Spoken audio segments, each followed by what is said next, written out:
Hey, welcome to the Explainer. If you're a student, you know that research is just everything. But here's the secret. Great research doesn't actually start with reading, it starts with searching. So today we are going to walk through, in-depth and step-by-step, how to turn your searching from a simple guess into a powerful, strategic skill that's going to save you so much time and get you way better results. Okay, just look at this. On the left, that's a search we have all done, right? You type a whole question into the search bar and just hope for the best. But on the right, that's the language that academic databases actually understand.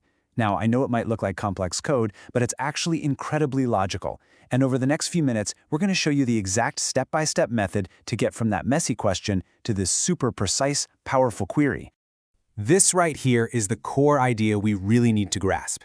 See, unlike a Google search, which is designed to guess what you mean, academic databases are super literal. You can think of them as these massive, powerful libraries, but you have to speak their specific language to find anything. Mastering this language is going to save you hours of frustration and totally level up the quality of your research. So here's our game plan. First, we are going to deconstruct your research question. Then, we'll get into the essential tools, these things called search operators. After that, we'll talk about how to refine your results, and we'll wrap it all up with a really practical checklist you can use for every single project. It's a thorough, step-by-step process, and by the end, you're going to be a research pro. All right, let's start at the very beginning. Seriously, the foundation of any great search is taking a moment to really understand the question you're trying to answer. This is all about finding the main pillars of your topic. We have all been here. You get your assignment and your first instinct is just to copy and paste that entire question right into the search bar. But that almost always leads to messy, totally irrelevant results. We've got to be smarter than the search box. So, let's take a typical question like this one. The very first step is to just strip away all the conversational filler words. The database doesn't care about what are the or among. All you're doing is cutting through the noise to find the core concepts. In this case, you're left with psychological effects, social media use, and adolescence. These are the building blocks for your entire search. Okay, this step right here is absolutely crucial. You have to remember, databases are literal. If a brilliant article uses the word teenagers, but you only search for adolescents, guess what? You're going to miss it completely. That's why for each of your core concepts, you have to brainstorm synonyms and related terms. Seriously, this step alone will make your search 10 times more effective. Okay, we've got our keywords. Now we need to learn how to actually connect them together. This is where search operators come in. The best way to think of these is like the grammar of database searching. They tell the database the exact relationship you want between all your keywords. First up is AND. Think of this as your precision tool.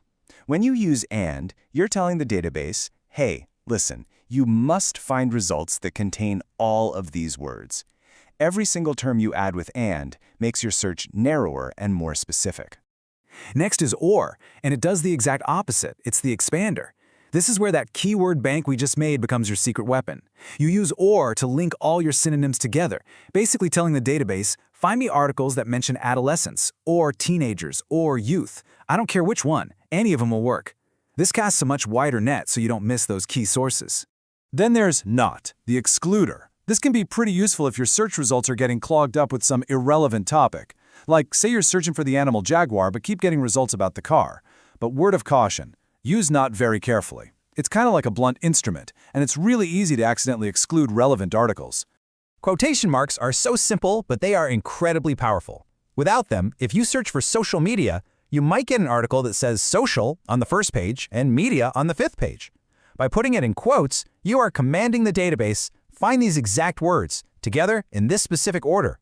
The rule is simple. If your concept is more than one word, always use quotation marks.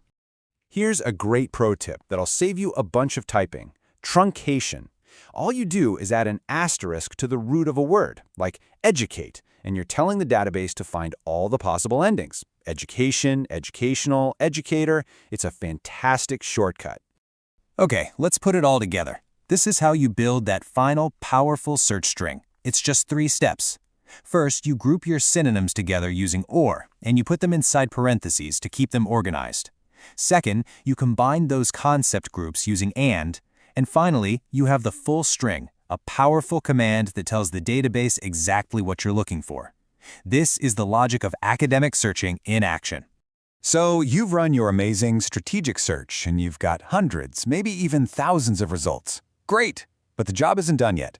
The next crucial step is to filter that huge volume of results down to just the most valuable, high-quality sources. Every academic database has a panel of really powerful filters. You need to make them your absolute best friend. The most important one is the peer-reviewed box. Always check it. That's your guarantee that you're looking at vetted, scholarly research. And if your topic is timely, use that date filter to limit your results to maybe the last 5 years. These filters are your personal quality control system. Now, even with all those filters, you have to be the final judge. Don't just start downloading the first article you see. First, read the title. Does it even look relevant? If it does, great. Now read the abstract. That little summary is going to tell you if the article is truly what you need for your specific project.